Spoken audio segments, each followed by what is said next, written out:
kama sɔrɔ a tora tile damadamani Burkina Faso ka fulancɛ fanga bɛna ka san 2 seli ɲɛnamaya faso ɲɛmaaw y'a yira ko maa dɔw sen nɔ bɛ yuruguyurugu ko ra yaasa ka se ka bɛnkanni wale kɛ faso kɔnɔ ani ka nin fulancɛ fanga nin yɛrɛ nagasi. Minisiri min bɛ lankana ko kunna Mahamudu Sana ale ye laseli dɔ kɛ kunu faso ka jabaraniso ra k'a yira fasodenw ladɔnniya ko maa dɔw kɔni bɛ olu da bɛ nin yuruguyurugu ko na ani ka fulancɛ fanga ka taabolo bɛɛ ɲagami. Ni maa minnu tun bɛ fɛ ka fulancɛ fanga ka baara nagasi olu ka jan o tun ye 3 ye.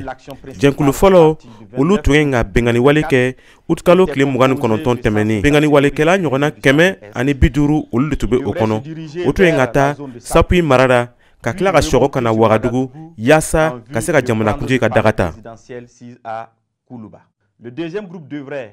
Jɛnkulu filanan olu tun ye ka dankari drone ka pankuru yɔrɔ la ka se ka olu labali o kana wuli. Minisiri Mahamudu Sana ko ni jɛnkulu sabanan ni olu tun ka bɔ Côte d'Ivoire jamana na ka walejugu kɛ faso tilemefan na. O kɔfɛ a y'a yira ko olu ka sɛgɛsɛgɛli kɔnɔ u sera ka o tigɛla maa jugu dɔw kan i n'a fɔ bɛnkanni walekɛla kuntigi dɔ min ye Ousmane Abdoulaye ye ani Amadu Idrissa ye. Faso ka lankana minisiri Mahamudu Sana ale fana ye fasoden dɔw tɔgɔ fɔ minnu sigilen don jamana kɔ kan ani u da bɛ nin yuruguyurugu ko ninnu na.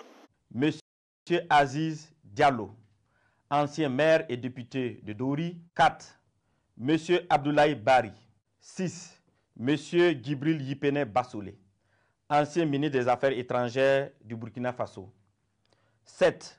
Monsieur Newton Ahmed Bari, ancien faso ka minisiri min bɛ lankana ko kunna ale ye fasodenw bɛɛ ladɔnniya ko minnu ka gwadenw bɛ nin yuruguyurugu ko ninnu na ani nin walejugu ninnu kɔnɔ u ka se ka o kɔrɔn tigɛ sabula an bɛ waati min na makari ani hinɛ kɔni o banna.